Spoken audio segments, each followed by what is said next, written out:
அண்ணா ஹசாரே குழு தயாரித்த லோக்பால் மசோதாவுக்கு ஆதரவாக மும்பையில் பிரம்மாண்ட கார் பைக் பேரணி நடத்தப்பட்டது.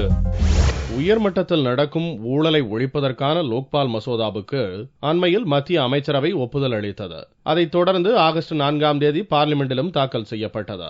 இந்த லோக்பால் மசோதாவின் வரம்புக்குள் பிரதமர், நீதிபதிகள் உள்ளிட்டோர் சேர்க்கப்படாததை கண்டித்து ஆகஸ்ட் 16ஆம் தேதி டில்லியில் உண்ணாவிரதம் இருக்கப் போவதாக காந்தியவாதி அண்ணா ஹசாரே அறிவித்திருந்தார். இந்த போராட்டத்துக்கு மக்களிடையே ஆதரவை திரட்டும் வகையில் மும்பையில் பிரம்மாண்ட கார் பேரணி நடத்தப்பட்டது. பேரணியை அண்ணா ஹசாரே துவக்கி வைத்தார். 500க்கும் மேற்பட்ட கார்கள், பைக்குகளில் 1500க்கும் மேற்பட்டோர் தேசிய கொடிகளுடன் பங்கேற்றனர். திறந்த ஜீப்பில் ஹசாரேவும் சமூக ஆர்வலர் அரவிந்த் கெஜ்ரிவாலும் பேரணியில் பங்கேற்றனர். ஹசாரே தலைமையிலான குழுவினர் தயாரித்த லோக்பால் மசோதாவை சட்டமாக்க வேண்டுமென தங்களால் முடிந்த அளவுக்கு போராடுவதாக பேரணியில் கலந்து கொண்டவர்கள் தெரிவித்தனர்.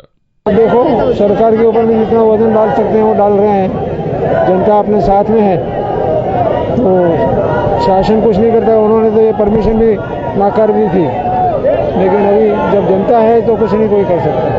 अन्ना जी का वही है कि जितना जनता का सहयोग मिलेगा उतना ही हमारा प्रभाव बढ़ेगा. और हम सब लोगों ने सोचा है कि जान लग जाए कोई बात नहीं, लेकिन हम ये लोकपाल बिल ला कर रहेंगे.